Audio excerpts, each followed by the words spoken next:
नाही नाही कधीही नाही आमच्या जमिनी देणार नाही. नाही नाही कधीही नाही आमच्या जमिनी देणार नाही. जमीन आमच्या हक्काची नाही कुणाच्या बापाची.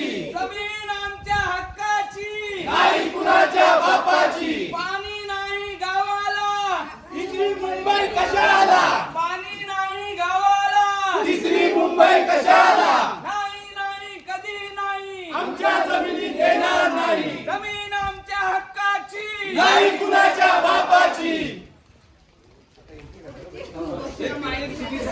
नाही नाही कधीही नाही आमच्या जमिनी देणार नाही. नाही नाही कधी नाही आमच्या जमिनी देणार नाही. जमीन आमच्या हक्काची नाही कुणाच्या बापाची. जमीन आमच्या हक्काची नाही कुणाच्या बापाची. शेतकरी एकजुटीचा Yes, हो. शेतकरी एकजुटीचा Yes, हो. जमीन आमच्या हक्काची नाही कुणाच्या बापाची. जमीन आमच्या हक्काची नाही कुणाच्या बापाची. पाणी नाही गावाला तिसरी मुंबई कशाला. पाणी नाही गावाला तिसरी मुंबई कशाला. जमीन आमच्या हक्काची नाही कुणाच्या बापाची. नाही नाही कधी नाही आमच्या जमिनी देणार नाही. नाही नाही कधी नाही आमच्या जमिनी देणार नाही. पाणी नाही गावाला तिसरी मुंबई कशाला. पाणी नाही गावाला तिसरी मुंबई कशाला.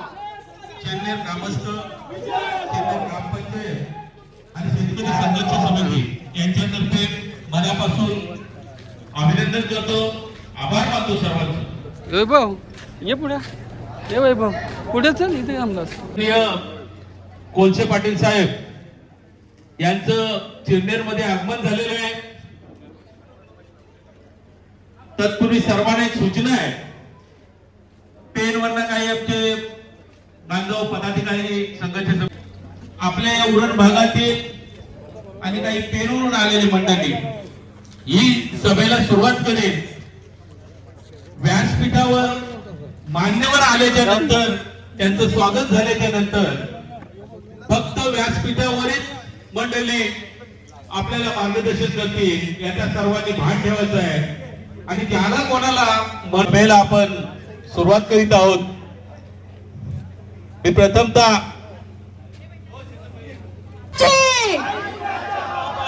जमीन आमच्या हक्काची. नाही कुणाच्या बापाची. जमीन आमच्या हक्काची. नाही कुणाच्या बापाची. जय जगत.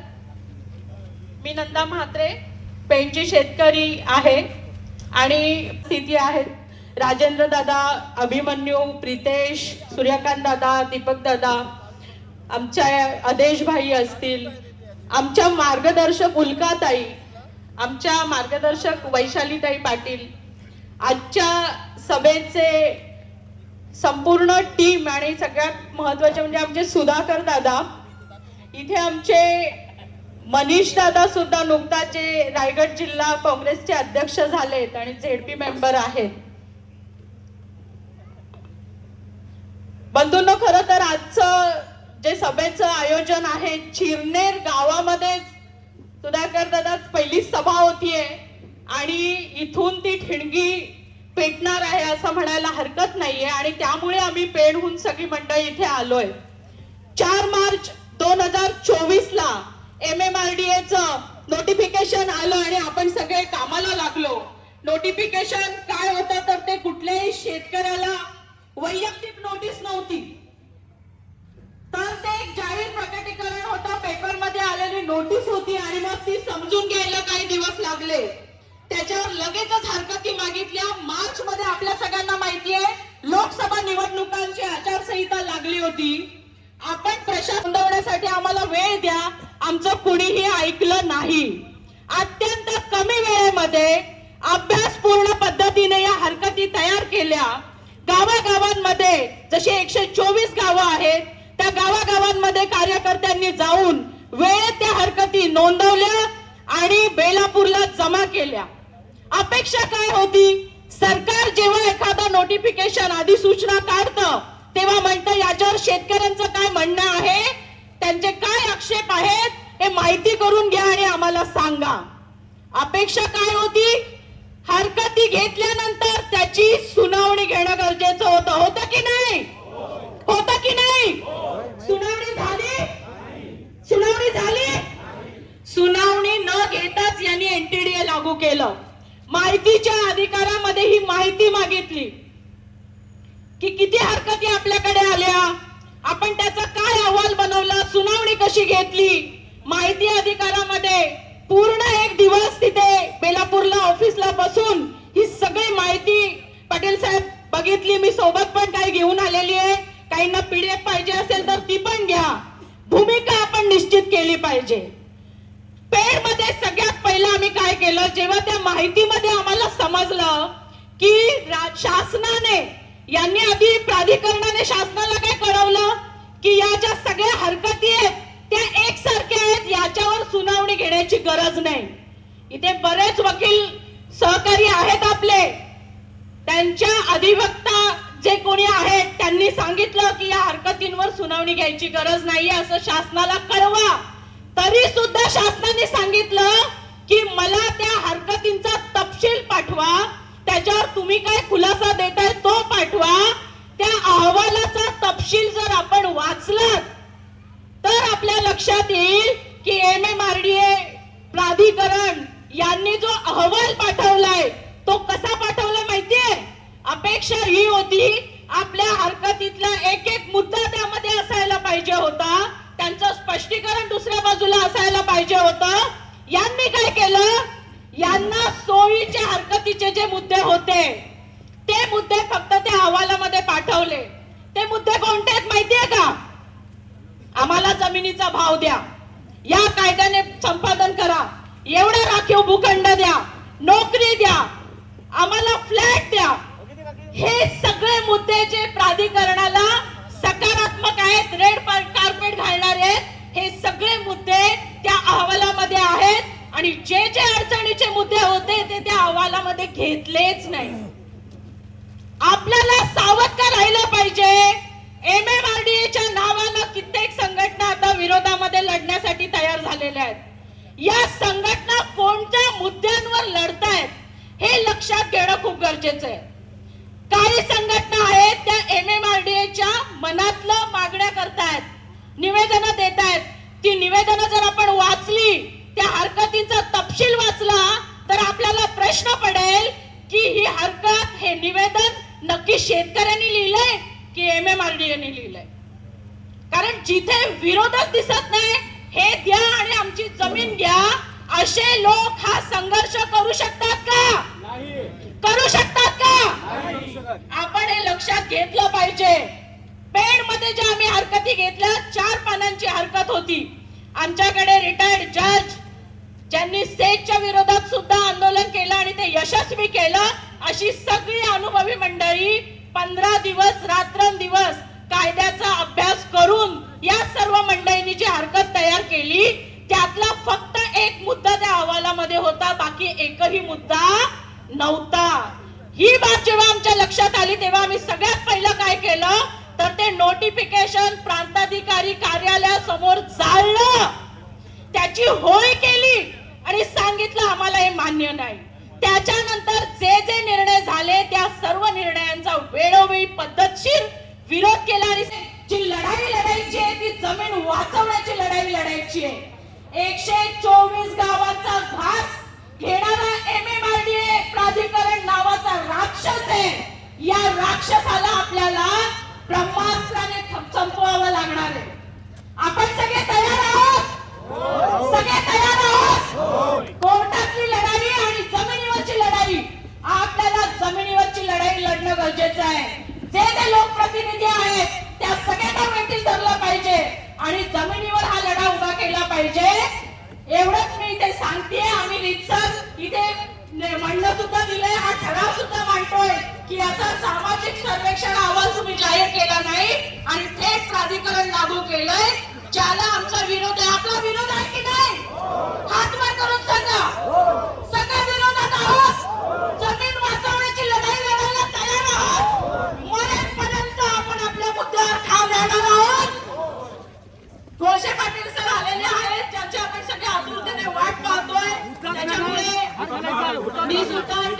जमीन आमच्या हक्काची, जमीन आमच्या हक्काची.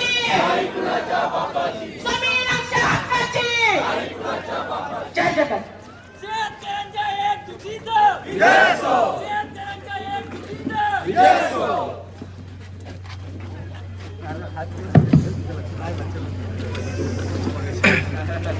या मेळाव्याला ज्यांची प्रमुख उपस्थिती लाभलेली आहे ते सन्माननीय कोळसे पाटील साहेब हुतात्म्यांना अभिवादन करण्यासाठी हुतात्मा स्मारकाकडे जात आहे.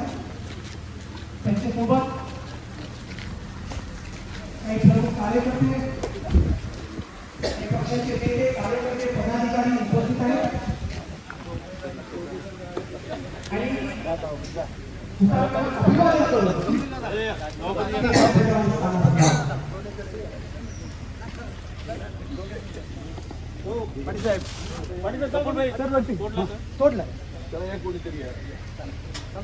अजूनही बरीचशी मंडळी उभी आहेत.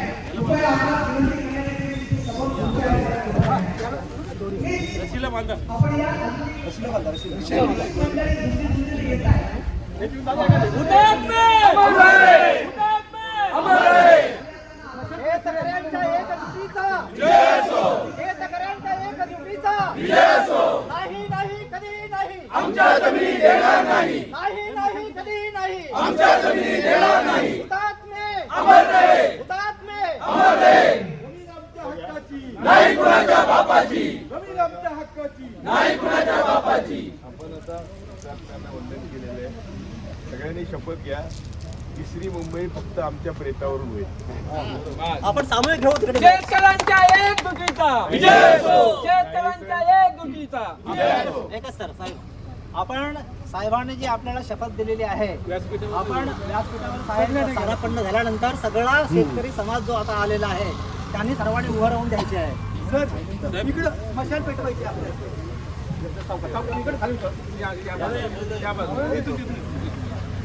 पेटवा. तुमच्या हस्ते पण एक हात लावू. आजी विद्यमान जिल्हा परिषद सदस्य आणि पंचायत समिती सदस्य यांना विनंती करण्यात येते की कृपया त्यांनी व्यासपीठावर यायचं आहे. मार्गदर्शन कोळसे पाटील साहेब करत आहेत, त्यांचं रोखतं मी स्वागत करतोय.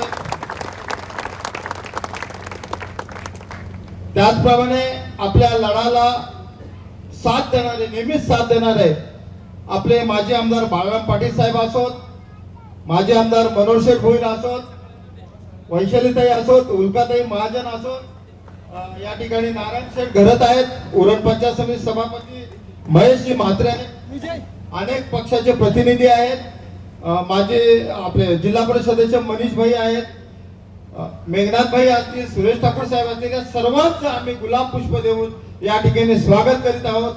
आणि परत एकदा 9 मे 2006 साली या चिरनेरच्या व्यासपीठावरून आपले ऍडव्होकेट दत्ता पाटील साहेब जो साथ घातले होते की नाही नाही कदापि नाही आमच्या जमिनी देणार नाही, तोच आणि तीच फुटपाथ मनाची बांधून आपल्याला पुढे जायचं आहे. मी या ठिकाणी परत एकदा आलेल्या सर्वांचं स्वागत करतोय आणि एक घोषणा देतोय. त्या घोषणेला सगळ्यांनी उत्तर द्यायचं आहे, जोर देऊन आपला आवाज द्यायचा आहे. नाही नाही कदापि नाही, नाही नाही कदापि नाही, जमीन आमच्या हक्काची, जमीन आमच्या हक्काची, शेतकऱ्यांच्या एकजुटीचा, शेतकऱ्यांच्या एकजुटीचा. धन्यवाद. आता यानंतर कार्यक्रमाचे प्रास्ताविक नाही नाही कधी नाही, नाही नाही कधी नाही, जमीन आमच्या हक्काची, जमीन आमच्या हक्काची. सन्माननीय विचार मंचावर उपस्थित असलेले 85 वर्षाचे तरुण आपले प्रमुख मार्गदर्शक माजी न्यायमूर्ती विजय कोळसे पाटील साहेब, माजी आमदार सन्माननीय मनोहर शेठ भोईर साहेब, माजी आमदार सन्माननीय बाळाराम पाटील साहेब, या समितीचे अध्यक्ष सन्माननीय सुधाकर पाटील साहेब, सामाजिक कार्यकर्त्या वैशालीताई पाटील, सामाजिक कार्यकर्त्या उल्काताई महाजन,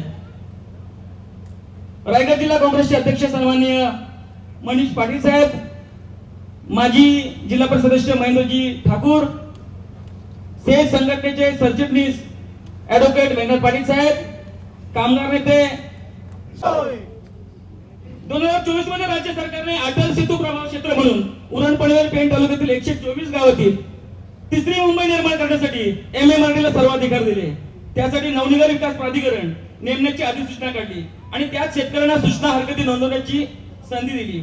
100-200 नाही तर तब्बल 25,000 सूचना हरकती नोंदवल्या गेल्या. परंतु आणि त्याचबरोबर ग्रामपंचायतीचे विरोधाचे ठराव देखील दिले गेले. त्याला सरकारने केराची टोपी दाखवली. तो मलकेच्या जागेत कष्टाने घामाने उभ्या केलेल्या घरावर देखील आहे. आज शेती जाईल, उद्या गावठाणाबाहेर घरे जातील, पुढे गावी जाईल. ही अतिशयोक्ती नाही, वास्तव आहे. नवी मुंबई विमानतळासाठी असं घडलंय. तुमची शेती जमीनसह तुम्ही बांधलेल्या घराच्या जमिनीवर सरकारचा डोळा आहे. ही सारी जमीन Mumbai 3.0, Pen growth centre, KSC city या गोंडस नावाखाली अदानी अंबानी सारख्या बड्या उद्योगपतींच्या घशात घालण्याची तयारी चालवलेली आहे आणि त्यात सरकार पुढे सरसावलेलं आहे. यात प्रचंड अर्थकारण आहे. दुर्दैव असं की सरकार मध्यस्थ एजंटचं काम करते. यात सत्ताधारी प्रशासकीय अधिकारी संगणमताने लुटीचा माल वाटून घेणार आहे. शेतकरी हो, माझा तुम्हाला प्रश्न आहे. ऐच्छिक होता त्याद्वारे भूसंपादन सुरू केलं. जे शेतकरी संमती कन्सेंट देतील त्या शेतकऱ्यांना 22.5% देऊ असं सरकार सांगतंय. हे धोरण कसे फसवे आहे हे या ठिकाणी मान्यवर निश्चित सांगतील. मी अधिक बोलत नाही. परंतु या धोरणात हे जे धोरण आहे हे शुद्ध राजमान्य चोरी आहे. या धोरणात शेतकऱ्यांना कोणताही आर्थिक मोबदला देण्याची तरतूद नाही. भविष्यात हे भूखंड कुठे कसे मिळतील हे माहित नाही, आता नेम नाही. बाजूला JNPT प्रकल्प असताना अद्याप भूखंड मिळाला नाही. नवी मुंबईसाठी ज्यांनी जमीन दिल्यात त्यांनाही अद्याप भूखंड मिळाला नाही. दुसरा पर्याय दिला 2013च्या भूसंपादन कायद्याचा, जो सरकारने दिला असला तरी त्याची अंमलबजावणी त्वरित केली जाणार नाही. शेतकऱ्यांच्या जास्तीत जास्त जमिनी 22.5% स्कीमने घेऊन नंतर अत्यावश्यक प्रयोजनासाठी ते लागू केले जाईल. सरकार इथे फसवणूक करते आणि म्हणूनच तुमचं 22.5% काय आणि 2013चा कायदा काय, आम्हाला जमीन द्यायची नाही. काय करायचं ते करा, हा निर्धार आपला आहे. तिसरी मुंबईचा अभ्यास आहे ती भाषा संस्कृतीचं 2.5 एकर जमीन 22.5 कोटीला लिलावात विकली गेली. रेल्वेला 22.5 कोटीमध्ये नफा झाला. 2.5 एकर जमीन, तुम्ही कल्पना करा मुंबईची आपली जमीन काय किमतीची आहे. आणि म्हणून आम्ही सांगतो की जमिनी विकू नका. उद्या आपल्याला बघा, आज जमिनी गेल्या तर उद्या आपला अर्धा गुंठा देखील जमीन विकत घेता येणार नाही. लक्षात ठेवा, जे कोण जमीन विकतायत, जो कोणी दलालीचे करतात, लक्षात घ्या आपल्या भागातील एकाही शेतकऱ्याला भविष्यात अर्धा गुंठा जमीन खरेदी करता नाही. त्यामुळे आपली जमीन, आपलं घर, आपलं गाव, आपला समाज वाचवायचा असेल, आपलं अस्तित्व टिकवायचं असेल तर आपल्याला लढावं लागणार आहे. लढवायला हे सांगायची गरज नसते, हे लढतात. ही लढवायची भूमी आहे. ही रणसंग्राम इथे झालेला आहे. त्याच्यामुळे तुम्हाला लढण्याची कसं लढावं सांगण्याची गरज नाही. आपण सर्वांनी या सभेतून न्यायमूर्ती कोळसे पाटील साहेबांना अभिवाचन देऊया. होय, आम्ही लढायला तयार आहोत, आम्ही मारायला तयार आहोत. तिसरी मुंबई बनेल ती आमच्या प्रेतावरून बनेल हे सांगायला आपण तयार झालो पाहिजे, तरच आपण ही लढाई जिंकू. या ठिकाणी मी इथंच थांबतो. जय हिंद, जय महाराष्ट्र, जय शेतकरी. न्यायमूर्ती असताना स्वेच्छानिवृत्ती घेतलेली आहे आणि ती सुद्धा कधी घेतलेली आहे, वयाच्या 47व्या वर्षी, 47 इयर्स. म्हणजे त्यांची मुंबई उच्च न्यायालयातील कारकीर्द 18 वर्ष शिल्लक असताना, तब्बल 18 वर्ष शिल्लक असताना एवढी वलयांकित नोकरी न्यायमूर्ती पदाची साहेबांनी सोडून ते जनसामान्यांच्या न्यायासाठी रस्त्यावर उतरू लागलेले आहेत. असे मार्गदर्शक आपल्याला झाले आणि त्यांच्याविषयी विशेष सांगायचं आहे. मी त्यांची आता परवानगी घेतली. हे न्यायमूर्ती पद सोडताना ते काही मोठ्या धनाढ्य आणि श्रीमंत घराण्यातील नव्हते. साहेबांनी आश्रमशाळेत शिक्षण घेतलेलं आहे, विकायच्याच नाही नंदाताई. आणि या तिसऱ्या मुंबईची एक वीट इथं लावू द्यायची नाही अशा प्रकारचा निर्धार करून जर आपण इथं आलेला असणार तर आपण माझ्या या आव्हानाला प्रतिसाद द्या. नाही द्यायचं इथलं बांधकाम करून आपण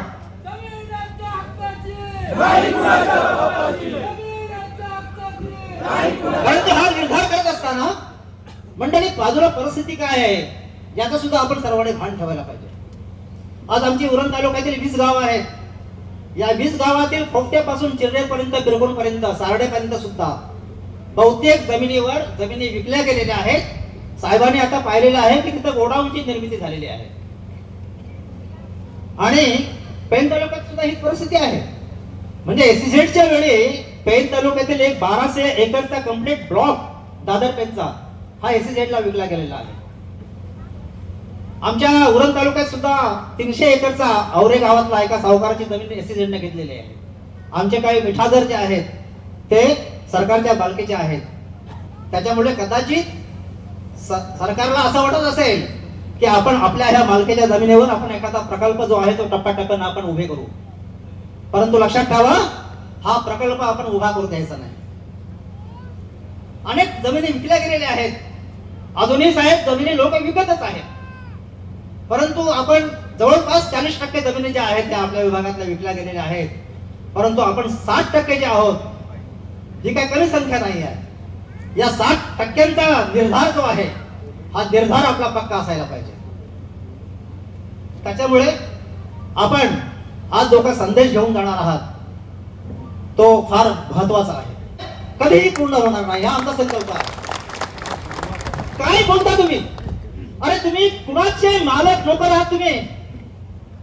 तुम्ही शेतकऱ्यांची तुमच्याकडे काही बांधिलकी आहे की केवळ धनाढ्य आणि भांडवलदारांची तुमच्याकडे बांधिलकी आहे हाच तुम्ही विचार करता? 2024 ला जेव्हा हा प्रकल्प वैशालीताई गुळका मजनताई हा जेव्हा जाहीर झाला तेव्हापासून मुख्यमंत्र्यांचं एकही वक्तव्य शेतकऱ्यांच्या बाजूने नाही आहे की आम्ही शेतकऱ्यांचा काय विचार करतो. असलं शासन, असल्या प्रकारच्या शासनाची आम्ही कधी अपेक्षा केली नव्हती. तुम्हाला ती शुद्ध हवा मिळणार नाही हा आमचा निर्धार आहे. पेनच्या मंडळींना आम्ही तुमच्या सोबत आहोत. आम्ही तुम्हाला मंडळी आवाहन करतो. ते तिकडे ग्रोथ सेंटर उभं करत आहेत वैशालीताई. मला असं वाटतं की त्याची घोषणा झाल्यानंतर तिचा आपण मोर्चा घेऊन त्या ग्रोथ सेंटरची जी काही जागा आहे तिचा आपण निषेध करायला जायला हवं होतं. परंतु ठीक आहे, त्यांना हा इशारा जायला पाहिजे की आम्ही तुमचं कुठल्याही प्रकारचं इथं बांधकाम होऊ देणार नाही. त्यांचा पहिला प्रकल्प हा ग्रोथ सेंटर पेन ग्रोथ सेंटरचा आहे. आपण नियोजन करा. पेनचे सगळे इथे शेतकरी आलेले आहेत. आम्ही तुमच्या त्यासाठी आम्ही येऊ. परंतु त्या जागेवर जाऊन सरकारला इशारा द्यावा लागेल की तुमचं ग्रोथ सेंटर इथं आम्हाला होऊ देणार नाही. हा आपला संकल्प असायला पाहिजे. व्हॉट्सअपवर मोठमोठे आपण गमजा भरतो, एवढे मोठे लेख तेवढे मोठे लेख, फार सोपं काम आहे ते. आम्ही ग्राउंड लेवलला काम करणारे आम्ही कार्यकर्ते आहोत. नाही जास्त व्हॉट्सअपवर व्यक्त होत. व्हायचं झालं तर खूप काही लिहिता येईल. परंतु आपण व्हॉट्सअपवर कमी बोलूया आणि प्रत्यक्ष कृती काय करायला पाहिजे ह्याचा आपण आता सर्वांनी विचार करूया. तर त्याला दोष त्या समाजाला देता कामा नये. काय नाही, एका समाजाला तुम्ही अशा प्रकारे त्याच्यावर तुम्ही जर अन्याय करत असाल आणि दुर्दैवानं म्हणतो मी, मला तसे काय कोणाची चिंता नाही आहे. आमचे सन्माननीय लोकप्रतिनिधी आहेत त्यांना आम्ही लिहितो वारंवार, पण ते अपील होत नाही त्यांना की आपल्या समाजाला अशा प्रकारे संपूर्णतः भूमिहीन केलं जात आहे. आपण काहीतरी निराळा पद्धतीने आवाज उठवायला पाहिजे. दुर्दैवाने तो आवाज उठत नाही. दुर्दैवानं याबद्दल सुद्धा आपण सर्वांनी विचार करायला पाहिजे. मी माझ्या दिलेल्या वेळेपेक्षा थोडंसं जास्त बोललेलो आहे, परंतु एक या संघटनेचा अध्यक्ष म्हणून माझं थोडंसं मनोगत व्यक्त करणं माझं कर्तव्य होतं. संतोष भाई, तुमची क्षमा मागतो, मी जास्त बोललो. धन्यवाद. या कालखंडामध्ये आपल्या ह्याच भूमीवर सरकारने एक योजना आणली होती एसीएन नावाची. आपल्या सर्वांच्या प्रयत्नानं आपण ती परतून लावण्यात ह्या आंदोलनाला आपल्याला यश आलं होतं. आणि त्यावेळी देखील मार्गदर्शक कोळशेबाई साहेब होते हे आपल्या सर्वात ज्ञात आहे. मी जास्त न बोलता फक्त त्यावेळी त्या आंदोलनाच्या माध्यमातून लोकांनी काय धडा घेतला आणि ज्या लोकांनी त्या काळात 10 लाखांना जमीन एकरी विकल्या त्यांच्या कुणाकुणाच्या घरावर सोन्याचे कौलं पडले ते आपण गिरजून पहा. त्यावेळी ज्या लोकांनी ह्या भूलथापांना बळी न पडता जमीन राखून ठेवल्यात, त्याच प्रकारे भविष्यात देखील आपण कोणत्याही सरकारी किंवा स्थानिक नेत्यांच्या भूलथापांना बळी न पडता आम्हाला जमीन द्यायची नाही या भूमिकेत जाऊन जोपर्यंत आमच्या छातीवर सरकार बंदूक रोखत नाही आणि आमची जमीन जबरदस्ती हिसकावून घेऊ शकत नाही तोपर्यंत हा लढा सुरू राहील अशी मी विनंती करतोय. मी निश्चितपणे सांगेन की या काही 2 महिन्यामध्ये आम्ही पेण, उरण, पनवेल या 3 तालुक्यात ह्या 124 गावाच्या माध्यमातून वेगवेगळ्या नेत्यांच्या माध्यमातून काही संघटना प्रयत्न करत आहेत, त्यांच्या माध्यमातून लोकांची जनजागृती होत आहे. परंतु मी एक इथं सूचना करेन किंवा विनंती करेन की त्या कुठल्याही संघटनेच्या लोकांनी सरकारने कुठलं पॅकेज दिला तर जमीन द्यावी किंवा आम्ही द्यायला पाहिजे अशा प्रकारचं कोणी जर पॅकेज आणत असेल आणि आमच्या लोकांना सांगत असेल तर माझी विनंती आहे, कुठल्याही संघटनेने अशा प्रकारचे पॅकेज आम्हाला मिळत आम्ही जमीन देऊ अशा प्रकारे शेतकऱ्यांना न सांगता आम्हाला जमीन द्यायची नाही, या भूमीवर ठाम राहायचा आणि अशा प्रकारे आम्हाला मार्गदर्शन व्हावे अशी विनंती करतोय. धन्यवाद. जय हिंद, जय महाराष्ट्र. नमस्कार. तशा पुढच्या पिढ्याही आमच्या जमिनीवर नांदणार आहेत. 22.5% ही कुठेही कायद्यामध्ये प्रकल्प नाहीये. ते तर कायद्याच्या भानगडीत जात नाही आहोत. कारण बऱ्याच ठिकाणी मी अनेक ठिकाणी मिटिंगला गेलो, मग 22.5% योजना चांगली की तुमची 2013चा कायदा चांगला. सरकार आपल्याला कसं फसवतंय हे सांगण्यापुरता ही मांडणी करण्याकरता हे ठीक आहे. परंतु सुरुवातीला नवी मुंबईला जमीन घेतली गेली, शेतकरी लढले, 12.5% मिळाले आणि त्यानंतर जमिनीचा मोबदला मिळाला. विमानतळ आलं, विमानतळामध्ये आम्हाला प्रलोभन दाखवलं गेलं, हजारो नोकऱ्या मिळतील. आज नवी मुंबई आंतरराष्ट्रीय विमानतळ निर्माण झालं, 1.5 लाख नोकऱ्या मिळतील असं आश्वासन दिलेलं होतं. आमची स्थानिक 500 मुलं सुद्धा तिकडे नोकरीला लागलेली दिसत नाहीये. त्यामुळे तिथे आमची फसवणूक झाली. खरं म्हणजे 22.5% योजना ज्या वेळेला तिथे आली तिथेच आपण कसून विरोध करायला पाहिजे होता. ज्या प्रमाणात विरोध पाहिजे होता तो झाला नाही आणि ज्यांचे टेंडर आणि कॉन्ट्रॅक्ट मध्ये ज्यांचे हितसंबंध गुंतलेले आहेत त्यांनी तिथे जनतेला प्रलोभन दाखवलं. अरे 12.5% पेक्षा 10% जास्त मिळते, 22.5 मिळते आणि घाई केली. तिथूनच्याही लोकांचे आज प्रश्न सुटलेले नाही. इथे तर काय आहे, जमिनीच्या तुम्हाला एकही पैसा मिळणार नाही, पुनर्वसन नाही, पुनर्वसनाचे फायदे नाही, रोजगार नाही. सुंदर निसर्ग संपन्न असलेली आमची शेती व्यवस्था उद्ध्वस्त होणार आहे. आमची गावकी, आमची भावकी, आमचा समाज, आमची संस्कृती नष्ट होणार आहे. आज एकच निर्धार करूया, काही झालं तरी आम्ही आमची जमीन देणार नाही, जमिनीचं रक्षण करणार आणि प्राणपणाने लढणार. एवढं आपण निर्धार करून आपण या मीटिंग मधनं जाताना हा निर्धार करूया. एवढं बोलून मी माझं 2 शब्द संपवतो. धन्यवाद. जय हिंद, जय महाराष्ट्र. सन्माननीय चीफ जस्टिस यांनी दिला होता आणि चीफ जस्टिस यांनी निर्णय एकदा दिल्यानंतर आव्हान हे सुप्रीम कोर्टामध्येच द्यावं लागेल. आम्ही सगळे हतबल झालो होतो. संतोष पवार, आम्ही सगळे, त्या सुधाकर पाटील साहेब आहेत व्यासपीठावर बसले, बरेचसे मंडळी, मनोहर शेठ आहेत, विवेक पाटील साहेब, आम्ही सगळ्यांनी मिळून आम्हाला जे मार्गदर्शन लाभलं ते स्वर्गीय माजी न्यायमूर्ती पी सावंत साहेब, त्याचप्रमाणे विजय कोळसे पाटील साहेब यांच्याकडे गेल्यानंतर त्यांच्या मार्गदर्शनाखाली आमचं कामकाज चालू राहिलं. त्याचप्रमाणे या शेतकऱ्यांच्या जमिनी ज्या आहेत, आता दलाल काही घुसले असतील म्हणून पहिल्या दलालांना तुम्ही बाहेर काढा. आपण आता दोनागिरी सेक्टर बाजूलाच तयार झालेला आहे. काय कोणाची हिंमत आहे तिकडे फ्लॅट घेण्याची? 1 करोड 1.5 करोड रुपयाचे फ्लॅट थोडी मुलांनी आपल्या जमिनी घेतल्या. आज कारगरमध्ये मी ऐकलं साहेब 2 ते 3 कोटी रुपये एका प्लॉटची किंमत चालू झालेली आहे. आपल्या शेतकऱ्यांना काय भाव दिला होता? म्हणून सगळ्यांनी हे लक्षात ठेवा, धनदांडगे आपल्या जीवावरती होतात, मुठभर होतात, पण आपल्याला चिरडण्याचा प्रयत्न होतोय. म्हणून मी तुम्हाला पुन्हा एकदा या सभेनिमित्त या विनंती करतो, कोणाच्याही आमिषाला बळी पडू नका. एकच निर्धार ठेवा, आपली जमीन द्यायची नाही. कुठलेही नियम सरकारचे आपल्याला नको आहेत, कुठला कायदा नको आहे. आपण आपल्या आईचं रक्षण करायचं आहे, त्या निर्धाराने आपण एकत्र राहा. जय हिंद, जय महाराष्ट्र. त्या 56 वर्षात किती आमचं भलं झालं. माझं गाव त्यामधले 95 गावामध्ये अक्षरशः शेतकऱ्यांची त्यांच्या पुढच्या पिढीचं भविष्य उद्ध्वस्त झालेलं आहे. हा अनुभव आहे, हा आमचा नवी मुंबईचा अनुभव आहे. नोकऱ्या नाहीत, घरं नियमित झाली नाहीत आणि कुठल्याही प्रकारचं अजून 12.5 काही लोकांना मिळाले नाहीत, अशी अवस्था सिडकोने आमची करून ठेवली आहे. त्याच्यापेक्षा भयानक अवस्था या 3ऱ्या मुंबईमध्ये होऊ घातलेली आहे. की हा जो 95 गावचा अनुभव आहे, 56 वर्षाचा, शेतीवर आपण सुखी आहोत असं म्हणायचं. आज ना नोकरी ना जमीन, अशामध्ये नवीन तरुण झेन जी ज्याला म्हणतात, आज देशामध्ये शब्द गाजतोय, ती त्यांची अवस्था फार भयानक झाली. प्रचंड शिक्षण सुद्धा, नोकऱ्या नाहीत, याच्यापेक्षा भयानक अवस्था 3ऱ्या मुंबईमध्ये येणार आहे. आणि हा जर प्रकल्प आपला हटवायचा असेल तर प्रचंड लढा द्यावा लागेल. 2006 मध्ये आपण लढा केला. देशातल्या सर्वात मोठ्या भांडवलदाराला म्हणजे मुकेश अंबानीला हरवलं. या सर्वांचा पाठिंबा आपल्या होता, मार्गदर्शन होतं. न्यायमूर्ती पी सावंत आणि कोळसे पाटील साहेबांचं मार्गदर्शन होतं. आज परिस्थिती बदललेली आहे. त्यावेळी मीडिया होती, आता गोदी मीडिया आहे.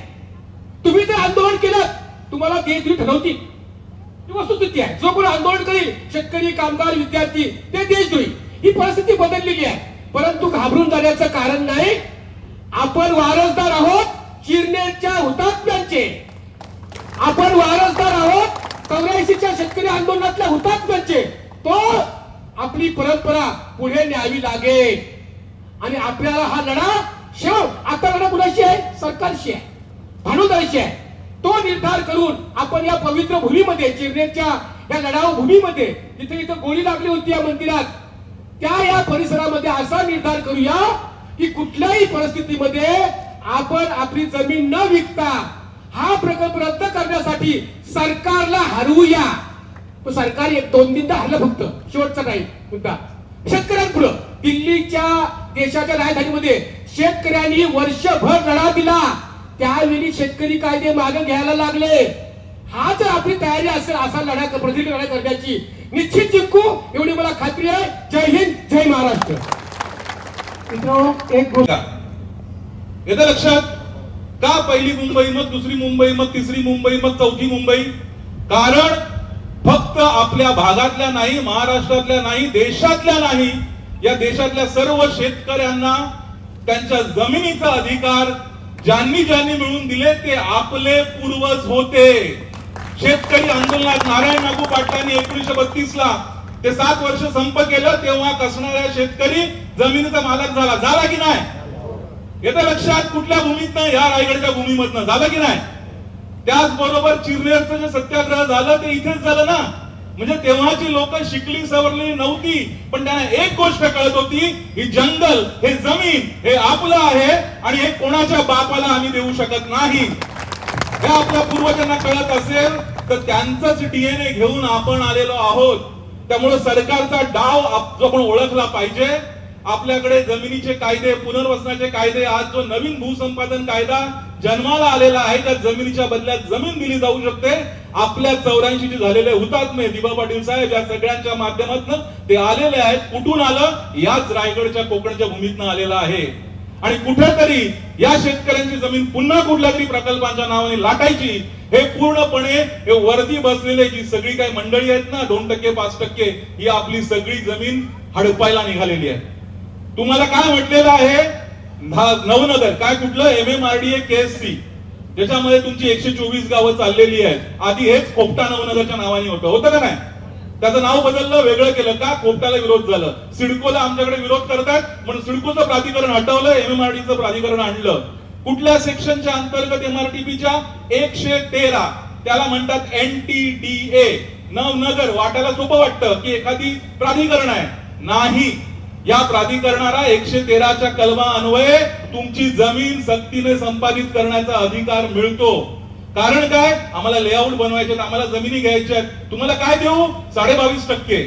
मुळात किती देणार? 16%. म्हणजे काय करणार? आपली 100 गुंठे देणार आणि आपल्यालाच 15.5 गुंठे देणार आणि म्हणणार की ही 15.5 गुंठे जी आहे ना, ती तुमच्या 100 गुंठ्यापेक्षा अधिक महाग आहे, अधिकची किंमत आहे. असेल का? 100 गुंठ्यापेक्षा 15 गुंठे मोठे असू शकतात का? मग असं आहे का की इथली 100 गुंठे घेतली आणि 15 गुंठे नवी मुंबईत दिली, वाशीला दिली, ऐरोलीला दिली, ठाण्याला दिली, मुंबईला दिली का? नाही. मी नवी मुंबईत येतो, आमचे 12.5% जे भूखंड वाटायला अजून जागा शिल्लक नाही. इथे विमानतळाची जागा घेतली ते होणार आहे. त्याच्यामुळे ही जमीन फक्त शेत जमीन राहिलेली नाही, ही जमीन आता काय झालेली आहे, ही जमीन झालेली आहे रिअल इस्टेट. येतं लक्षात? आणि ही रिअल इस्टेट आपल्याकडनं घेताना लावणार शेत जमिनीचा भाव आणि आपल्याला देताना काय सांगणार, आम्ही तुम्हाला विकसित जमीन देतोय. हा पूर्णपणे ही भूलथाप आहे असं माझं स्पष्ट मत आहे. त्याच्यामुळे तुमची 100 रुपयाची जमीन देऊन 15 रुपयाची जमीन घेणं हे शहाणपणाचं लक्षण नाही. त्यामुळे मी फार अधिक बोलणार नाही. मला तुम्हाला इतकंच म्हणायचंय की ह्या जो काही नवनगर प्रकल्प आलेला आहे याला आपल्याला ठणकावून विरोध करायला लागेल आणि आपल्याला सांगायला लागेल आमच्या भागाचा विकास होणार आहे. आमची 4थी मुंबई 3री मुंबई काय व्हायची ती होईल, पण त्याचं जे काही नवनिर्माण करू ते आम्ही करू. त्याच्यासाठी आम्हाला MMRDA ची गरज नाही, आम्हाला सिडकोची गरज नाही, आम्हाला कोणाचीही गरज नाही. आणि मला इतकं सांगायचंय की आपल्या भागांचे नियोजन आपल्याला करता आलं पाहिजे. भविष्य हम तुम्हारे साथ हैं, हम तुम्हारे साथ हैं. कोण आला रे कोण आला, शेतकऱ्यांचा वाद आला, कोण आला रे कोण आला. शेतकऱ्यांचा वाद आला. यापैकी काहीही खरं नाही. आम्ही मानतो लढाई वेगळ्या स्तरावर आहे सध्या. आपण जेव्हा लढलो तेव्हा कोर्टाचं काम करत होतं, वकिलाचं काम करत होतं, पोलिसाचं काम करत होते. अगदी त्यावेळेचे इथले इन्स्पेक्टर सुधाकर पाटलांवर खटला भरायला निघाले, ते नोकरीत होते. मी पोलीस इन्स्पेक्टर सांगितलं आमच्यावर सगळ्यात खटला भरा, सुधाकर भरू नका. त्यांनी ऐकलं. आता असा विषारी होम मिनिस्टर आहे की तो मुद्दाम तर ते सर्व्हिस मध्ये नाही, पण सुधाकर पाटलाला पहिल्यांदा जेलमध्ये टाका म्हणले असते. आपण आता स्मारकाला भेट दिली, तिथंच मी म्हटलो की आपलं कोणी नाही आणि अशा वेळी आपल्याला लढाई उभी करायची आहे. आणि ह्या लढाईचा संदेश देशभर गेला पाहिजे. तुम्ही एकटे नाही, शक्तीपीठ चालू आहे, अनेक ठिकाणी प्रकल्प चालू आहेत आणि शेतकऱ्यांच्या विरुद्ध झालेले 3 कायदे आठवतात का? 3 कायदे झाले, मोदी सरकारने केले आणि त्याची माफी मागून मोदींना ते कायदे परत घ्यावे लागले. का? जनशक्ती. जनशक्तीपेक्षा श्रेष्ठ कोणी नाही. किती ते मोदी, शहा, फडणवीस तुम्हाला भारी वाटत असतील, जनशक्ती पुढे ते शून्य आहे.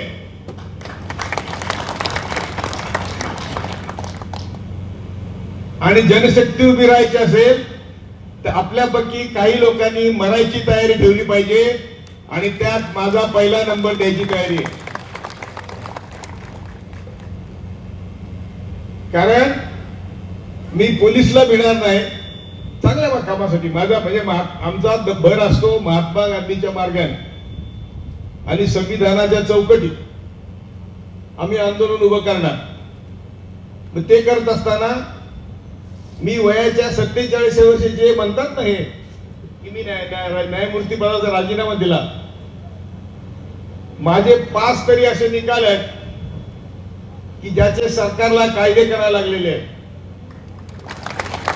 मी असा कुठेतरी त्याग केला असं नाहीये, परंतु ज्यावेळी यांनी टीव्हीवर रामायण महाभारत दाखवायला सुरुवात केली त्यावेळी मी म्हटलो की वर्ण व्यवस्था पुन्हा येऊ घातलेली आहे. वर्ण व्यवस्थेचा अर्थ काय? टिळक, सावरकर, गोळवलकर असं म्हणतात की आम्ही देशाचे मालक आहोत. लिखित आहे, लिहिलेलं आहे, त्यांच्या तत्वज्ञानात आहे. आणि तुम्ही सगळे 2 वेळच्या जेवणाचे अधिकारी आहेत. हे आमचे पोलीस अधिकारी जे आमच्यावर ताण मारतात ते सुद्धा बहुजनांचेच आहेत. ते देखील फक्त 2 वेळच्या जेवणाचे अधिकारी आहे असं संघ म्हणतो. बंच ऑफ थॉट्स वाचा, वी आर आवर नेशनहूड वाचा, सावरकरचं 1933 पासूनचं हिंदुत्व वाचा, किंवा टिळकांचं भाषण आणि अग्रलेख बघा. ते म्हणतात आम्ही देशाचे मालक आहोत. कुणब्यानी काय विधानसभेत जाऊन नांगर चालवायचा आहे का? परंतु प्रत्येक ठिकाणी दलाल असतात. दलाल समजा आता हा तुमचा अटल सेतू झाला ना, ते सेतू होणार हे पुढाऱ्यांना माहिती असतं, शेती भट्टींना माहिती असतं, आणि ते त्या आसपासची जमीन घेऊन ठेवतात. पुरंदरचा एअरपोर्टचा लढा आम्ही 2018 पासून लढतोय.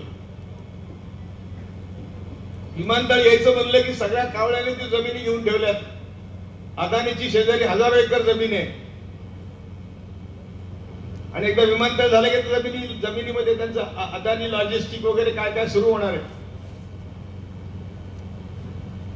त्यामुळं या शेतकऱ्यांनी 25-25 किलोमीटरहून पाणी आणून फळबागा केल्यात. उत्तम फळबागा आहेत. की कोळसे पाटलांना काय कळतं? त्यांना इथला जिताडा आवडतो म्हणून येतात, काही पण सांगतील तुम्हाला. तेव्हा पहिली गोष्ट अशी असते की आंदोलन उभं राहायचं असेल तर लिडरशिपवर भरोसा पाहिजे. पण आम्ही आता आयुष्यभर म्हणजे मोदीच्या भाषेत आम्ही आंदोलनजीवी आहोत. एनरॉन पासून कोकणातली सगळी आंदोलनं मी केलेली आहेत. जैतापूरमध्ये तर मी आणि वैशाली पोलीस कोठडीत होतो. पोलिसांची कोठडी बघा काय असते ती.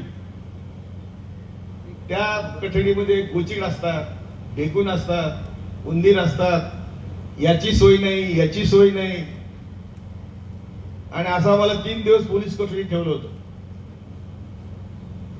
मुद्दाम त्यावेळेचे काँग्रेसचे मारलेले नेते त्यांनी आम्हाला पोलीस कोठडीची आणि जेलची हवा दाखवली. म्हणून मी म्हटलं की पूर्वी काय हरिश्चंद्र नव्हता, पण जाऊ सरकार कोण आहे?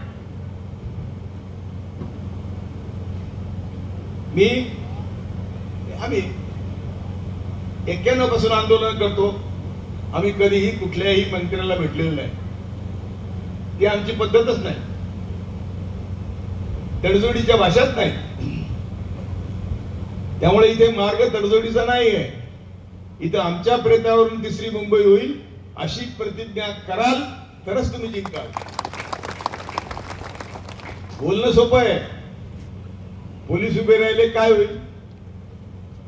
नुसते पोलीस इथं जरी फौज पाठत उभे असते तर तुम्ही सभेला आले असते का? मग जर पोलीसला तुम्ही घाबरणार असा म्हणून प्रतिज्ञा केली होती मी, जेव्हा मी राजीनामा दिला तेव्हाच प्रतिज्ञा केली होती, मी पोलीसला भिणार नाही, मी तुरुंगाला भिणार नाही, मी मरणाला भिणार नाही. आता माझं काय वाकडं करणार? करा. अशी जेव्हा तुम्ही प्रतिज्ञा कराल, आणि साधं महात्मा गांधींनी तेच केलं. डॉक्टर बाबासाहेब आंबेडकरने आम्हाला तोच आदेश दिला. संविधानाच्या माध्यमातून आम्हाला आंदोलन करण्याचा अधिकार आहे, शांततेच्या मार्गाने, संविधानाच्या चौकटीत, महात्मा गांधीच्या मार्गाने. त्याची जगभर प्रसिद्धी होईल आणि त्याची यांना लाज वाटेल.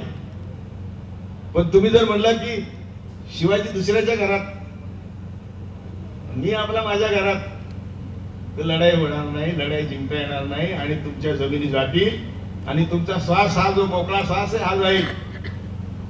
त्यामुळे या देवाची शपथ घ्या. कुठलं मंदिर आहे? गणपतीचं आहे. या गणपतीच्या मंदिरात आम्ही जाऊन या मागचं आंदोलन सुरू केलं होतं. आपण आज स्मारकाला गेलो. हुतात्म्यांनी आणि अनेकांनी जीव दिला म्हणून आम्ही स्वतंत्र झालो. त्या स्वातंत्र्य लढाईत हे RSS वाले किंवा जे आज सत्तेवर आहे ते अजिबात नव्हते. स्वातंत्र्य लढाईत नसणं वेगळं, मी पण नव्हतो, माझा बाप पण नव्हता, पण यांनी स्वातंत्र्य लढ्याला विरोध केलेला आहे. ज्यांनी स्वातंत्र्य लढ्याला विरोध केला ते तुमच्या आज लोकांनी सांगतायत की आम्हाला 3री मुंबई करायची. ते आपले लोक आहेत का? ते आपले लोक आहेत का? नाही. ते आपल्याला आपले शत्रू कळले पाहिजे. आणि मग तिसरी मुंबई कोणासाठी करायची? हे सगळे नेटिव्ह आहे तिथले जे लोक आहेत, असं जगातही झालंय, जगात सगळीकडे झालेलं आहे बऱ्याच ठिकाणी. पण आपण ते होऊ द्यायचं का? म्हणून हे तुमचं स्वातंत्र्य, ही तुमची मोकळी हवा, हा तुमचा शेजार पाजार, ही तुमची संस्कृती, आग्र्यांची, कुणब्यांची, आम्ही पण कुणबीच आहोत. आमच्या पूर्वजांनी 1930 साली सर्टिफिकेट घेऊन ठेवले, पण आम्ही आरक्षण मागत नाही. 30 गाजर दाखवणार ते ऐकायचं, तुम्ही ठरवायचं. बिल्डरला जी अक्कल असते तो आता 12.5% कहाण्या मी ऐकल्यात. मला 12.5% जमीन मिळाली, तर माझी जमीन अगोदरच बिल्डरने विकत घेतलेली आहे, सरकारने त्याला विकत दिलेली आहे, आणि मग तुम्हाला देईल ते पैसे मी घेतो. कुठल्या शेतकऱ्याने 12.5% जमीन घेऊन त्याच्यात उद्योग सुरू केलाय, कारखाना सुरू केलाय, देशाच्या उत्पन्नात भर टाकली, कुटुंबाच्या उत्पन्नात भर टाकली, असे किती लोक आहेत? या मोजमाप करा. आणि 22.5% देणार, आणि त्यात तुम्ही मोठे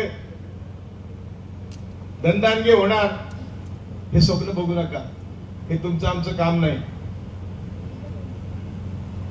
त्यांनी ठरवले असतील कोण कोण बिल्डर इथे येणार आहेत, त्यांनी ठरवले असतील की इथे काय काय उभं करायचंय, त्यांचं सगळं प्लॅनिंग तयार असतं.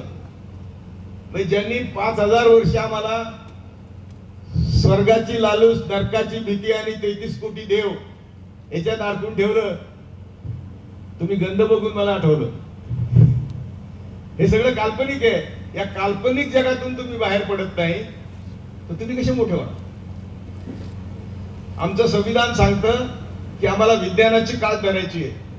विज्ञान, आम्ही वैज्ञानिक. सगळ्यांनी वरून कबूल करा की तिसरी मुंबई फक्त आमच्या प्रेतावर होईल. उभे राहा, उभे राहा. आणि सगळ्या स्मारकांना कबूल करून, हुतात्म्यांना कबूल करून तुम्ही आमच्यासाठी या जमिनी ठेवल्या. नागोअण्णा पाटील आणि आंबेडकर, नारायण नागू ना, आणि दोघांनी आंदोलन उभं केलं म्हणून जमिनी आम्हाला मिळाल्या. नाही तर त्या खोताकडे गेल्याच होत्या अगोदर. ते काय आमच्या बापाच्या नाही, आमच्या बापाला तर आमच्या बापाने मिळून दिलेल्या आता त्या. तेव्हा आम्ही अशी प्रतिज्ञा करतो की तिसऱ्या मुंबईला आमचा विरोध आहे, आणि तिसरी मुंबई व्हायची असेल ती फक्त आमच्या प्रेतावरून होईल. कोणाची ताकद नाही आपल्याला मुंबईतून इथून हलवायची.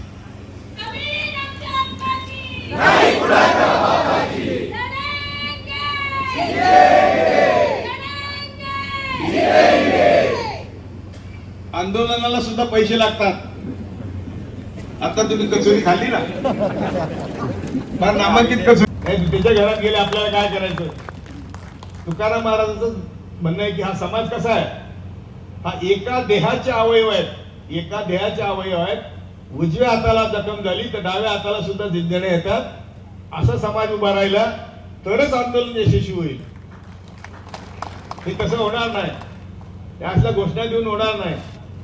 आम्ही सगळ्यांनी प्रतिज्ञा केलेली आहे. मी तुमच्या बरोबर मरायला तयार आहे. तुम्ही म्हणाल आता काय 85 वर्ष झालेत, असं नाही, मरायला कोणाला तयार नसते. माझं प्लॅनिंग आहे की 100 वर्षापर्यंत जगायचं आणि तुमच्यासाठी काम करायचं. जय भारत, जय संविधान, लढो. माझी रात्री एक सभा होती, सकाळी एक सभा होती, आता एक सभा आहे, आणि मी खरंच थकलेलो आहे. म्हणून सुधाकर पाटलांना विनंती केला, सगळ्या ताया माया बोलतील. आणि या गावठाणांचा पण सत्यानाश करण्यासाठी आणि राहत्या घराचा सत्यानाश करण्यासाठी 124 गावांवर वरवंटा फिरवण्यासाठी तिसऱ्या मुंबईचं नियोजन केलं की त्या तिसऱ्या मुंबईमध्ये 124 गावं आहेत आणि 200हून अधिक आदिवासी वस्त्या. तुम्ही तरी इथं बसला आहात आणि आमचं काय जातंय, कोण जाते ते, कोण सुपाते हे आपल्याला कळतंय. आम्ही आमचं मोजमाप करतोय 12% की 22% की 24%, आणि त्या 24% आम्हाला काय मिळतंय याचं विश्लेषण आमच्याकडे आहे. दिवा पाटलांच्या नेतृत्वाखाली लढल्यामुळं आणि याच भूमीमध्ये आमच्या शेतकऱ्यांनी प्राण दिल्यामुळं 12.5% आम्हाला मिळाले.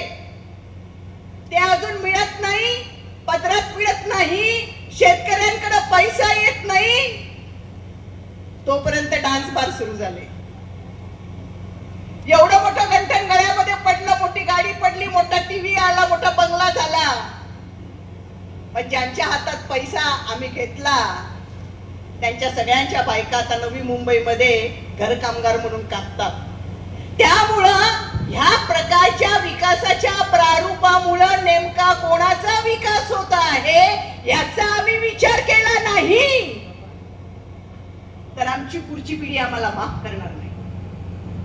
आमची पुढची पिढी आम्हाला माफ करणार नाही. बाबा, मला आमचा एक तरुण कार्यकर्ता सांगत होता, ताई, वैशाली ताई, तुमची घोषणा आता बदलली पुढच्या पिढीसाठी. पिढीच्या पुढीची जरी ही घोषणा झाली आणि तुम्ही ती होऊ दिली तर त्यांची पिढी, त्यांच्या पुढची पिढी आम्हाला माफ करणार नाही. त्यामुळे जमिनीच्या भावाबद्दल बोलू नका, किती कोटी कशाला मिळतील याचा हिशोब मांडू नका. आणि त्याचा हिशोब मांडण्यासाठी इथं बसलेला असाल तर 84 वर्षाच्या आमच्या बाबाला फसवू नका. त्यांना फसवलं तरी चालेल, या मातीला फसवू नका, या चिरनेरच्या भूमीला फसवू नका, तुमच्या आईला फसवू नका.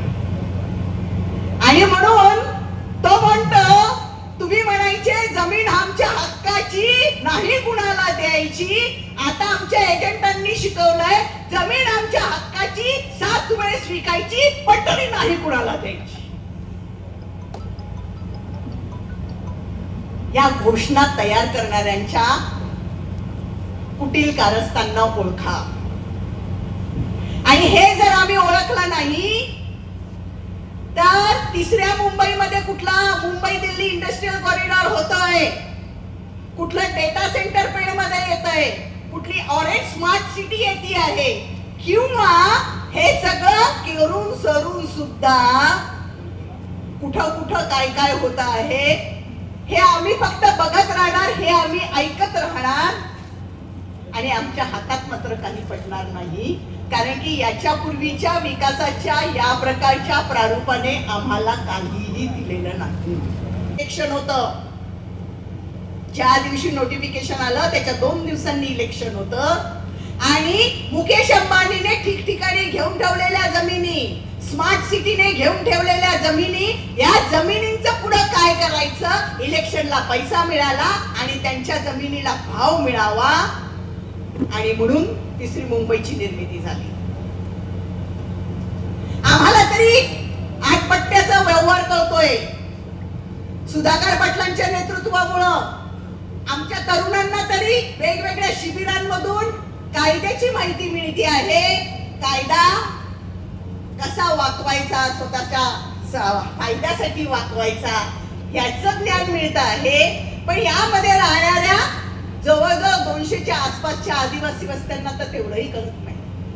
तेवढीच गावठाणं आता आहे आणि आमची सगळ्यांची 60% शेतकऱ्यांची घरं ही शेतघरं आहे, गावठाणाच्या बाहेर आहे. जे गावठाणाच्या बाहेर आहे त्यांना काहीही याच्यात मिळणार नाही आणि त्यांना संरक्षणही त्याच्यात नाही. त्यामुळे ज्यांना मिळणार आहे त्यांच्याही तोंडाचं पान गेलेलं आहे आणि ज्यांना मिळणार नाही तेही रस्त्यावर याच्यात जाणार आहे. भल्या आणि गुलरिया आणि फसव्या आकड्यांना जर आपण बळी पडलो तर आमची अवस्था सुद्धा त्या आदिवासींसारखी होणार आहे.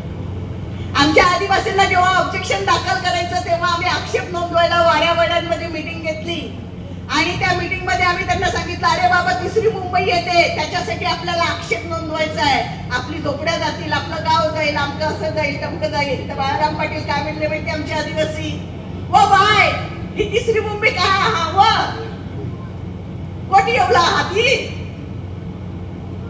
तर नवशीबाई आखले, अरे 3री मुंबई तो 3री मुंबई हा. ती म्हणे काय होत आई, काय आखं ही 3री मुंबई काय हा. तर ती दुसरी बाई तिला सांगते, अगं वडासला कशी पहिली बाई हा ना ती पहिली मुंबई. जसं वरासला दुसरी पाहिलं ती दुसरी मुंबई आणि ही वरासली तिसरी मुंबई. म्हणजे ज्यांच्या जमिनी नावावर झालेल्या नाही, ज्यांची घरं नावावर झालेली नाही, ज्यांना रायगड जिल्ह्यातनं अजूनही वेडविकार म्हणून सोडवण्यात येत आहे, तेही या तिसऱ्या मुंबईत कसे भरडले जाणार आहे याची त्यांना कल्पना सुद्धा त्यांना येत नाही.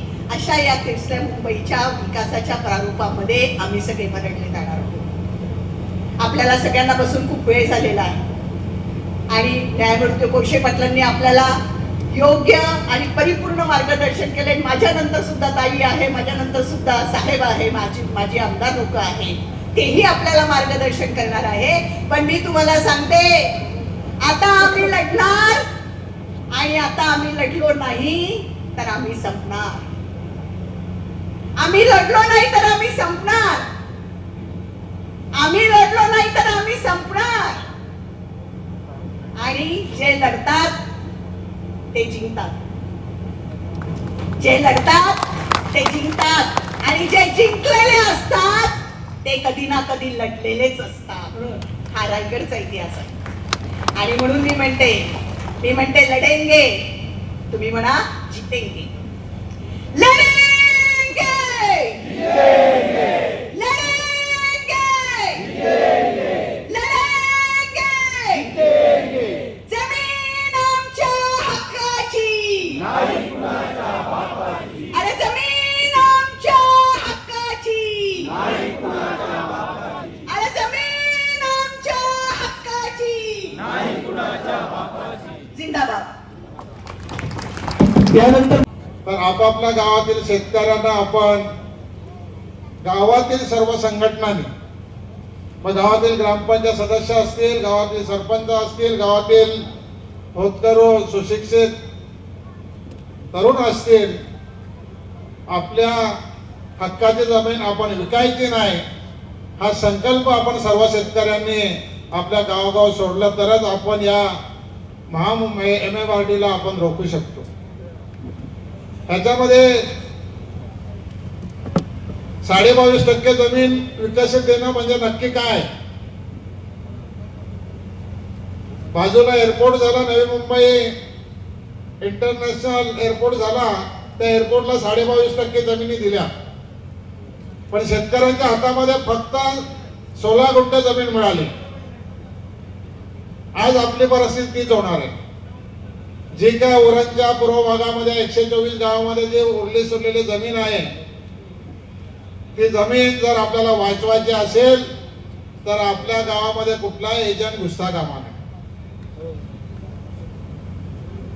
22.5% मध्ये आपल्याला सरकार पैसे देत नाही, पण सरकारचे दलाल आपल्या गावागाव येतील आणि त्या दलालांच्या माध्यमातून आपल्या शेतकऱ्याला वश केला जाईल.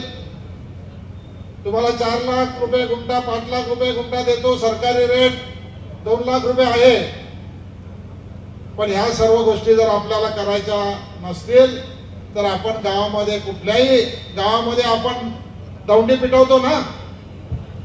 एखादा जर कार्यक्रम गावात करायचा आपण दौंडी पिटवतो, तशी प्रत्येक गावामध्ये दौंडी पिटवा आणि कुठल्याही शेतकऱ्यांनी MMRDच्या कुठल्याही दलालाला जमीन विकायची नाही ही शपथ या ठिकाणी आपण प्रत्येकाने घ्या.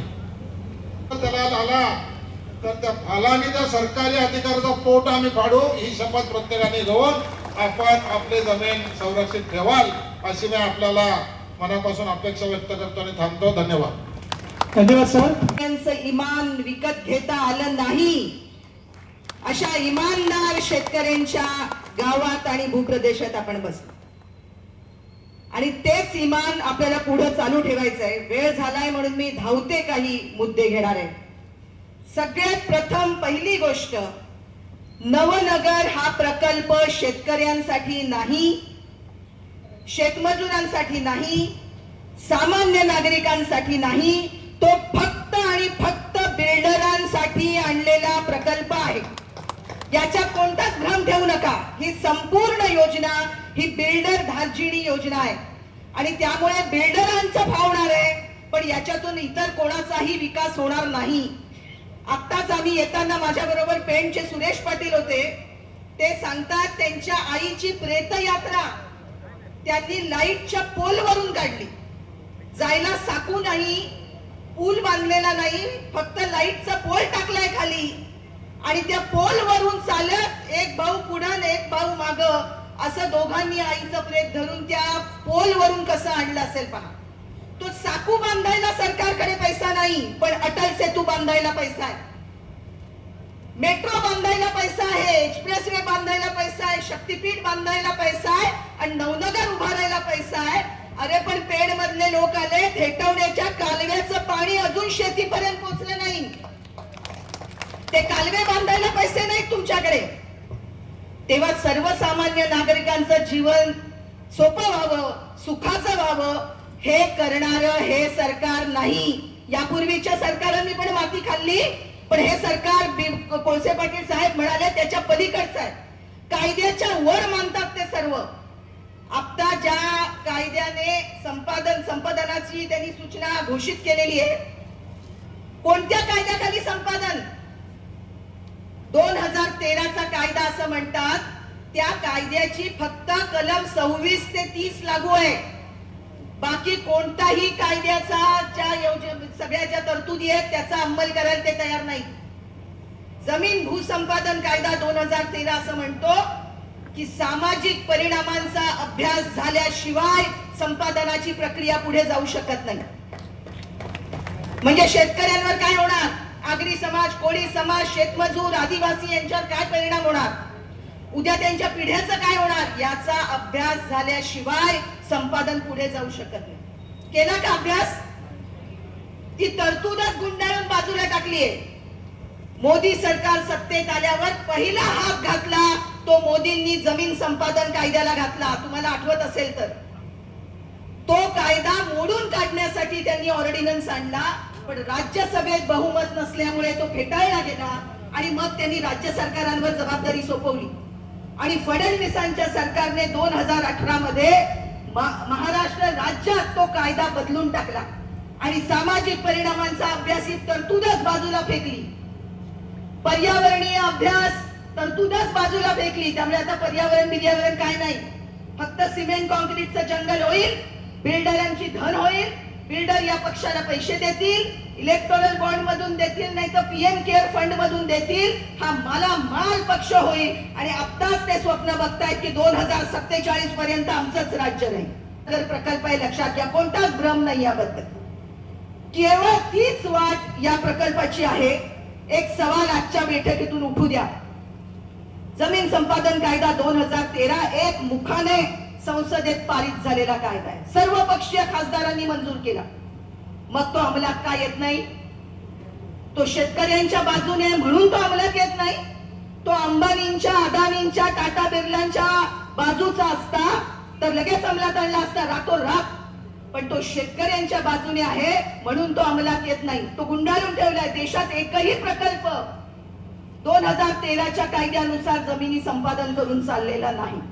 आणि आता गेल्या 15 दिवसापूर्वीची बातमी आहे, महाराष्ट्र सरकारनेच काढली आहे की जे संमती देतील, जमीन संपादनाला संमती देतील त्यांना प्रकल्पग्रस्त मानण्यात येणार नाही. कोण म्हणताय? सरकारच म्हणते. आणि तुमच्याकडून ते ऑनलाईन संमती मागतायत. आता कोण शेतकरी जाऊन ऑनलाईन शिकलेले असतील त्यांचे देतील. छोटे शेतकरी आहेत, गरीब शेतकरी आहेत, इथे माझ्या आया बहिणी बसले आहेत, कोण देतील ऑनलाईन संमती? पण ऑनलाईन संमती द्या असं प्रेशर. जमीन संपादन कायद्याची फक्त तलवार टांगायची आणि म्हणायचं की तुम्ही संमती दिलीत तर तुम्ही प्रकल्पग्रस्तच नाही, त्यामुळे पुढचं पॅकेजच लागू नये तुम्हाला. हा सगळा खोट्याचा कारभार आहे, लक्षात घ्या. इथं जराही खऱ्याचा कारभार चालू नाही आणि कायदेशीर वाटचाल सुद्धा नाही, निव्वळ फसवाफसवी. दुसरा मुद्दा, MMRDA, MTDA, नैना, सिडको या काय यंत्रणा आहेत? या सगळ्या भांडवली यंत्रणा आहेत. आपण 73वी आणि 74वी घटना दुरुस्ती करून ग्रामपंचायत आणि सगळ्या स्थानिक स्वराज्य संस्थांना अधिकार दिले ना. सगळ्या संविधानिक संस्था आहेत. मग ग्रामसभा मोठी, ग्रामपंचायत, पंचायत समिती आणि जिल्हा परिषद मोठी की यांची MMRDA मोठी? कधीतरी एकदा याचा शहानिशा करण्याची गरज आहे. जर उरण पंचायत समितीने ठराव केला असेल उत्तम, पण सर्व ग्रामसभांनी ठराव केला पाहिजे की आमचा ठराव आहे की आम्हाला नवनगरला मान्यता द्यायची नाही. पहिलं पाऊल आपलं असलं पाहिजे. ही जी 124 आणि त्यात आणखी 74 ची जोडण्यात आली आहे, त्या 198 गावांमध्ये फिरायची कार्यकर्त्यांची तयारी पाहिजे. एकेका तालुक्याची जबाबदारी एकेका समितीने घ्या. उरणची जबाबदारी उरणकर, पनवेलची, पेणची, कर्जतची, खानापूरची, अलिबागची जबाबदाऱ्या घ्याव्या लागतील. प्रत्येक ग्रामसभेचा हा ठराव झाला पाहिजे की ग्रामसभा ही सर्वोच्च आहे. MMRDA कोण आहे? MMRDA ही लोकशाही यंत्रणा आहे का? आपल्या गावातला एक साधा गरीब शेतकरी MMRDAच्या त्या कंपाऊंड मध्ये तरी जाईल? ती बिल्डिंग अशी आहे, त्याच्या भोवती एवढ्या सिक्युरिटी गार्ड आहे, ती लोकशाही यंत्रणा नाही. लोकशाही मार्गाने हे विकासाचं काम चाललेलं नाही. ही निव्वळ दडपशाही आहे आणि दबाव आहे. 17,000 हरकती नोंदवल्या गेल्या तरी सुनावणी देत नाही. अरे कायदा काय म्हणतो? हा सवाल विचारायचा दम आपल्यात आला पाहिजे. आणि जरा जरी मनात कुणाच्या थोडीशी धास्ती असेल तर ती धास्ती आता न्यायमूर्ती कोळसे पाटील साहेबांनी दिलेल्या शब्देनंतर काढून टाका. आणि ते नुसते शब्द नाही आहेत, ते खरंच आहे. कारण हे सरकार अत्यंत जुलमी आहे. तिथे बसलेल्या पोलिसांचा फौजफाटा जरा कमी झालेला दिसतोय, पण पोलिसांना पण हे सांगितलं पाहिजे की तुम्ही शेतकऱ्यांची मुलं आहात. SEZच्या लढाईत पण आपण तेच सांगत होतो. आणि तेव्हा आमची दुसरी घोषणा पण होती. दुसरी घोषणा ही होती की ये अंदर की बात है, पुलिस हमारे साथ है. आणि खरोखर आपल्याच गावांमधले पोलीस कॉन्स्टेबल होते जे आपल्या बरोबर भरपूर साथ पोलिसांनी आपल्याला दिलेली आहे. आता सुद्धा पोलिसांना हे सांगणं आहे. आणि हे जे म्हणतायत की आता आपल्याला पुढचं भविष्य उरणार नाही, ही अतिशयोक्ती नाही. आता शेवटचा टप्पा आहे. या जमिनी गेल्या तर इथे सिमेंट कॉन्क्रीटचं जंगलच उभं राहणार. आत्ताच उरणमध्ये येताना सगळे डोंगर खोदून काढलेले आहेत, तोडून टाकलेले आहेत. त्यानंतरच्या पिढीला आणखी 15-20 वर्षात आज उरण जसं दिसतंय, पेण जसं दिसतंय, कर्जत, खानापूर जसं दिसतंय तसं ते उरणार नाही. मुंबईमधून आगरी कोळ्यांची हकालपट्टी झाली, ती निदान हळूहळू झाली. इथे पहिल्या टप्प्यातच असं कोणतं शहर आहे मला सांगा की जिथे जमिनीमधून विस्थापित करून शेतकऱ्यांच्या ताब्यातून जमिनी काढून घेऊन शहर वसवलं जातं? कोणतं शहर असं? सगळी शहरं आपोआप बाजारपेठ म्हणून विकसित होत गेली आणि मोठी मोठी होत गेली. इथे हे शहर वसवताय की तुम्हाला हाकलून? हे अजिबात लोकशाहीला धरून काम नाही, हे संविधानाला धरून काम नाही. त्यामुळे डॉक्टर बाबासाहेब आंबेडकरांनी आणि संविधानकारांनी जी आपल्या खांद्यावर जबाबदारी दिली आहे ना, ती जबाबदारी पार पाडायला उभं राहायला पाहिजे. संविधानाचे पहिले शब्द आहेत, आम्ही भारताचे लोक. तुमच्या आणि माझ्यावर जबाबदारी आहे की जर हा देशातलं सरकार कायद्याला जुमानत नसेल, संविधानाला जुमानत नसेल, तर त्यांना त्यांची जागा दाखवून देणं, त्यांना सवाल विचारणं, त्यांना जाब विचारणं, मग ते पंतप्रधान असोत की राष्ट्रपती असोत की महाराष्ट्राचे मुख्यमंत्री असोत. या सभेतून हा आवाज उठला पाहिजे की मुख्यमंत्री महोदय, तुम्ही कायद्याने चालत नाही आहात आणि म्हणून या देशाच्या लोकशाही मधले नागरिक म्हणून आम्ही तुम्हाला आदेश देतो की नवनगर सारखा प्रकल्प पुढे नेता कामा नये. आम्ही 3ऱ्या मुंबईला कदापि मान्यता देणार नाही. आणि हा निर्धार आणि त्याचं बळ स्वतःच्या मनात आधी येऊ द्या. ते जर मनात आलं तर ते प्रत्यक्षात उतरेल. त्यामुळे 22.5% वगैरे भूलथाप आहे. भूषण पाटील सांगतील गेले वर्षभर 12.5% बसून उभं राहा. पुन्हा एकदा म्हणाल लढेंगे जितेंगे. ज्या रिलायन्सला जशी धूळ चालली, अंबानींना धूळ चालली, तशी या नगर निर्माण करणाऱ्या सरकारला, त्याच्या पाठीमागे उभे असलेल्या सत्तेला आणि त्याच्या पाठीमागे उभे असलेल्या भांडवलदारांना सुद्धा धूळ चालल्याशिवाय रायगडचा शेतकरी स्वस्थ बसणार नाही. ही आण घेऊन आपापल्या ठिकाणी परतायचं आहे. ही फक्त जागृती सभा आहे. याच्या पुढचं काम जास्त मोठं आहे. ते म्हणजे अभ्यासाचं आहे, ते समिती करण्याचं आहे, ते कोर्टाची वाट चोखाळण्याचं आहे. पण त्यासाठी मजबूत आंदोलन करण्याचं सुद्धा आहे. त्या आंदोलनाची आण देऊन आणि त्या सगळ्या आंदोलनात यापूर्वी पण आम्ही बरोबर होतो, इथून पुढे सुद्धा राहू आणि त्यामुळे ही घोषणा कायम देत राहू लढेंगे लढेंगे लढेंगे. धन्यवाद मुलकाताई. यानंतर त्याच्यावेळेला प्रश्न असा आहे की ज्या वेळेला तानसेनला असं वाटत होतं की माझ्या एवढा गायक कोणच नाही, अकबर बादशाह म्हणाला की तानसेन तुझ्या एवढा गायक कोणच नाही. तो म्हणाला नाही साहेब, माझ्यापेक्षाही चांगला गायक आहे. कुठे? आणि शक्यच नाहीये, कारण मी तुला नवरत्नामध्ये समाविष्ट केला. तानसेन म्हणाला साहेब बघायला या, पण ते असे गात नाहीयेत, कधी मूड आला तर गात. अकबर आणि तानसेन गेले. रात्री बघत असताना ज्या वेळेला त्यांनी सूर लावला तेव्हा ते म्हणाले की तानसेन तुझ्यात नाही त्यात फरक का? तर साहेब तानसेन म्हणाले की तुम्ही पगार देता म्हणून मी गातो आणि माझा गुरु मन आला म्हणून जनतेसाठी गातो. मी माझं म्हणणं शेतकरी म्हणून गातो. मी या बाकीच्या पुढाऱ्यासारखं मी गात नाही. एवढा याच्यातला फरक आहे. प्रश्न असा आहे की आता मगापासून मी बघितलं, हा आला तो गेला, तो आला ते गेला. एसीजेड असू द्या की MMID असू द्या, एकच बाप पण बाप देऊन दोन विनंती करतो. तिसरी गोष्ट, ज्या वेळेला आपण लढा लढतो त्यावेळेला 3 नियम आणि 3 यांची आवश्यकता असते. 3 नियम म्हणजे तुमच्याकडे आजच्या घडीला मसल पॉवर आहे, मनी पॉवर आहे आणि माइंड पॉवर देखील आहे. आणि त्या जो जोडीला N3 असायला पाहिजे, नेता, नीती आणि नारा. हे ज्या वेळेला कॉम्बिनेशन म्हणतं त्यावेळेला लढा यशस्वी होतो. दुसऱ्याच्या संघटनेत काम करणं, उदाहरण घ्यायचं तर प्रशांत किशोरचं सांगता येईल. प्रशांत किशोर सांगायचं की भाजपला जिंकून दिले, ममता बॅनर्जीला मी जिंकून दिला, परंतु जेव्हा स्वतः लढायची वेळ आली तर एका गड्याचं डिपॉझिट देखील जप्त वाचवता आलं नाही. दुसऱ्याच्या संघटनेत लढणं आणि स्वतःची संघटना स्थापन करून त्या बाबतीमध्ये लढणं हा जमीन आसमानाचा फरक असतो. तिसरी गोष्ट मला कोठे पाटील साहेबांनी माहिती सांगितलं, समजलं का? मरण्यासाठी नाही, आम्ही मारण्यासाठी झालं.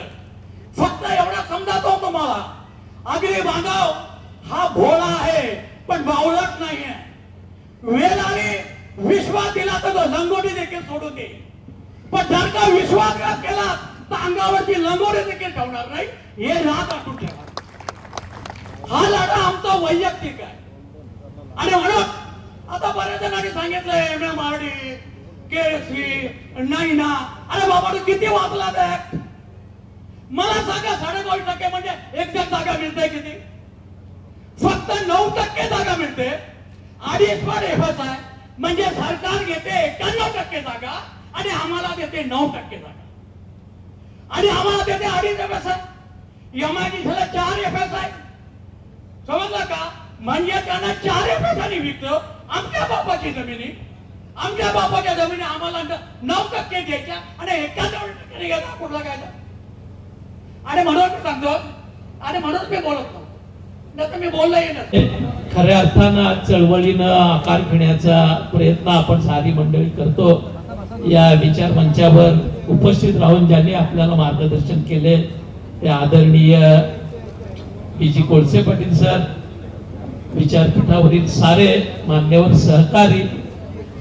आपली अवस्था अतिशय केवळवाणी झालेली आहे याची मला जाणीव आहे, कारण मी आलो त्याच्या अर्धा तास आधी आपण रणरणत्या उन्हामध्ये बसलेला होतात.